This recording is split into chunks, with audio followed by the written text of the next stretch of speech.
Oops, nakita mo, ituloy mo yung panonood dyan. Naghahanap ka ba ng camping place guys? Ito na. Panoorin nyo, nandito tayo ngayon sa Kasiguran.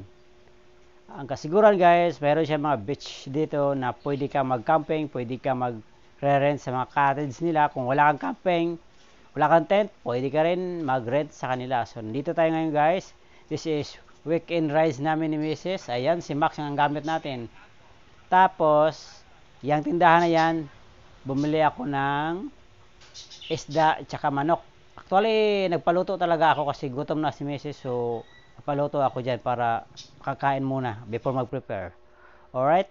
So, nandito tayo. Ngayon, kung nag-review kasi guys, nakita mo, nag-prepare tayo. Para mamaya yan, ready na siya. Okay, so in this point guys, tapos na tayo kumain niya na kaya hindi namin na video na kasi gutom na si Mrs. ay. Ayan, relax kung wari ba. So, ang sarap talaga dito guys. Ang sarap mag-relax. Biruin mo ganyan guys. Oh, sarap talaga guys. Relax ka, kikita mo yung dagat, ayan, kikita mo yung ibang tao dyan, na masaya sila. Ikaw din, nakaupo ka lang, parang wala kang iisipin, parang wala kang problema, parang wala kang gagawin, parang wala kang bayaran. Ang sarap magmuni-munis dito sa tabing ilog or tabing dagat, what I mean guys. So kung ikaw ay gusto mag-camping, subukan nyo to, ang area na ito, nice, maganda yung place, yung staff nila, kompleto din yung tubig nila is abundant.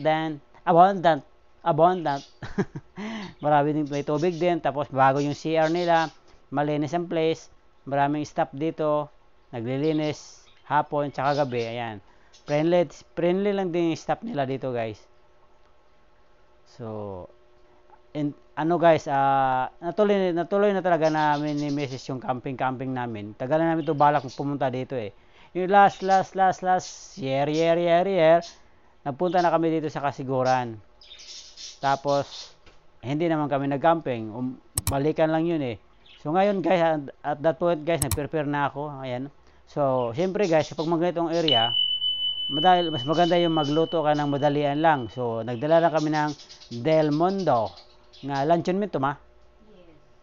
Luncheon meat, tapos para prito-prito lang. Kasi hindi naman kami lalo na ako, hindi ko marunong magluto guys. So, para less of work, o less of yung ganyan-ganyan lang. Okay ra yung magluto ka ng maramihan guys, yung mga maganda talaga, yung wari, beer na isda, magsugba kapag marami kayo. At this point guys, kumain na tayo. Kay gabi na. So, kinain namin dyan, manok, isda, at saka yung luncheon meat. Kasi bumili ako manok, at saka isda kanina eh. So kumakain na kami. Kasi baka walang kuryente. Pero actually, ang kuryente nila, 24 hours pala guys. So ayan, kumain na kami ni Mrs. Maaga kami kumain this time.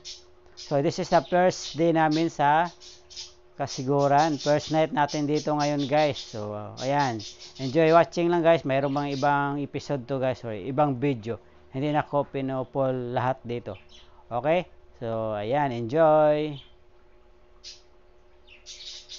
Oh, busog na kami guys. Good night na.